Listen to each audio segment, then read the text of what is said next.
Saya break tengah bawa kereta tu. Sikit lagi memang saya accident. Dia punya sampai tu ke dada saya. Saya kata, ya Allah, itulah minta lagi. Tapi kata, ya Allah, janganlah bagi masa aku tengah drive. Ni kan dangerous ni, aku langgar orang ni kan. Air mata ni tak boleh cerita lah macam mana.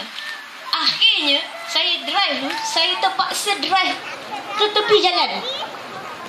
Dan saya menangis. Dan saya rasa ketika itu, saya kata, ya Allah, I understand now. Aku faham. Dan aku dapat rasa. Dan aku akan cari lebih ada penghayatan. Pasal itu bila saya dengar je adik-adik ni semua tadi berselawat atas dia, saya tak boleh tahan air mata.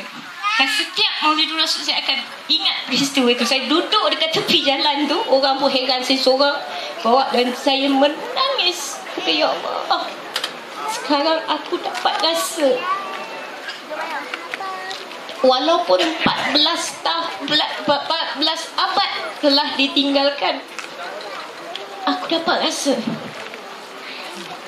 Dan bila kita baca tentang pengorbanan Rasulullah dalam menyampaikan dakwah, kata, ya Allah, kalau kita baca, kata, aku ni kena kutuk sikit pun dah tak tahan.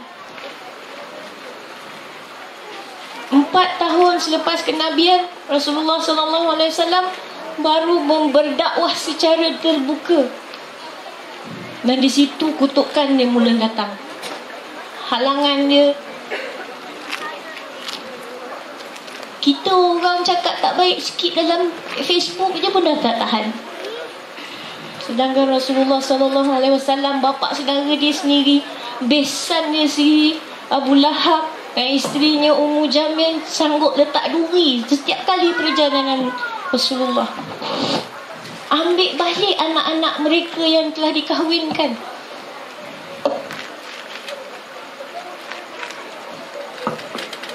Uqbal, dia dare pula. Dia orang kata, kau berani tak? Letak jantung unta semasa Rasulullah bersujud, cekik Rasulullah. Utaibah anak Abu Lahab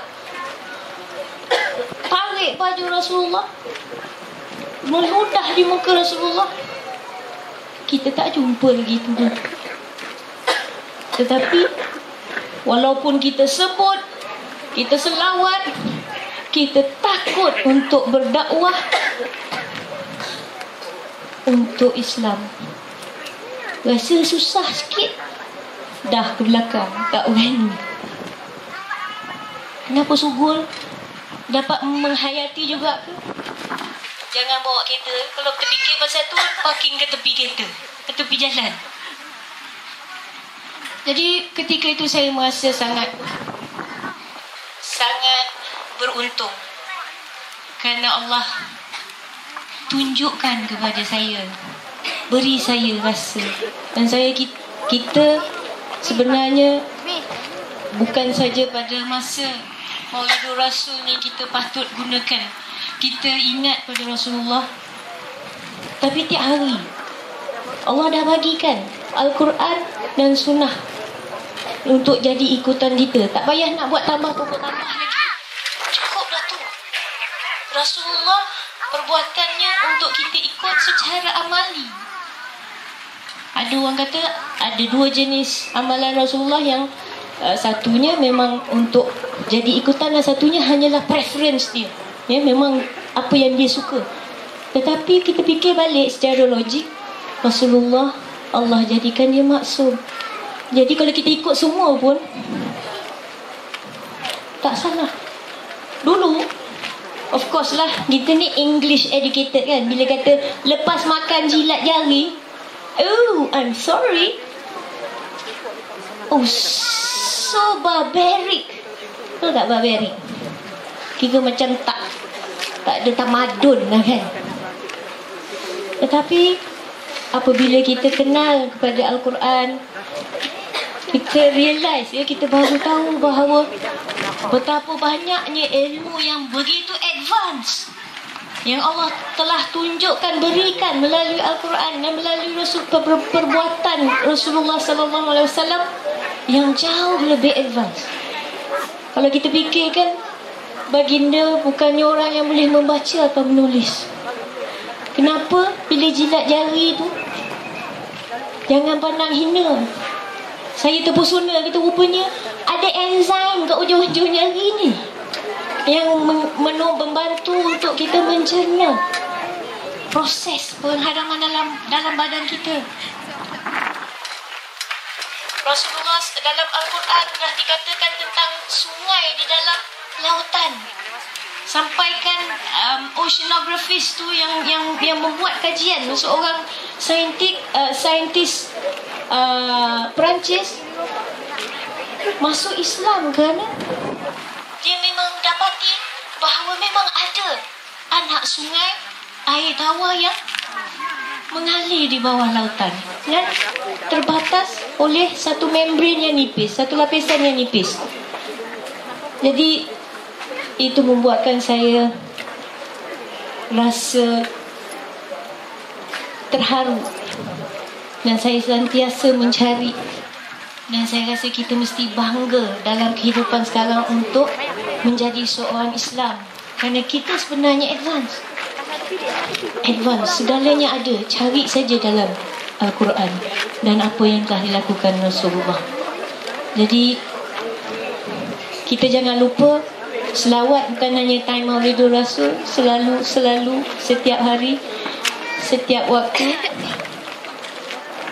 kita fikirkan betapa kasihnya Rasulullah kepada kita, sehingga ketika saat baginda Rasulullah menghadap sakratul maut, walaupun telah dijanjikan, malaikat telah bersiap sedia menunjukkan terbukanya luas pintu syurga untuk menerima kekasih Allah ini, tetapi Rasulullah tidak gembira.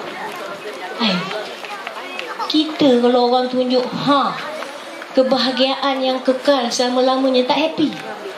Tapi Rasulullah sallallahu alaihi wasallam tidak merasa gembira dengan berita akan ke syurga bersama bertemu kasihnya. Tapi apa yang dia sampai minta Jibril turun, Jibril tengah membuat persiapan untuk menerima Rasulullah di syurga, Jibril kena turun kerana Rasulullah nak tahu apakah yang akan terjadi kepada umatku.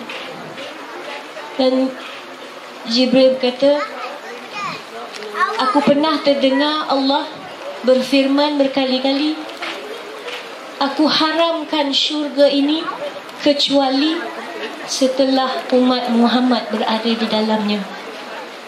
Jadi tuan-tuan dan puan-puan, rugilah kita kalau kita tak memanfaatkan syafaat ini. Jadi kita fikirkan bersama, dan semoga seperti Maulidul Rasul yang saya hadapi, yang saya rasai 4 tahun yang lepas, semoga ia akan menyentuh perasaan tuan-tuan dan puan-puan muslimin dan muslimat juga. Jadi wabillahi taufiq wal hidayah. Wassalamualaikum warahmatullahi wabarakatuh. Waalaikumsalam warahmatullahi wabarakatuh. Tepukan untuk Kak Aisyah.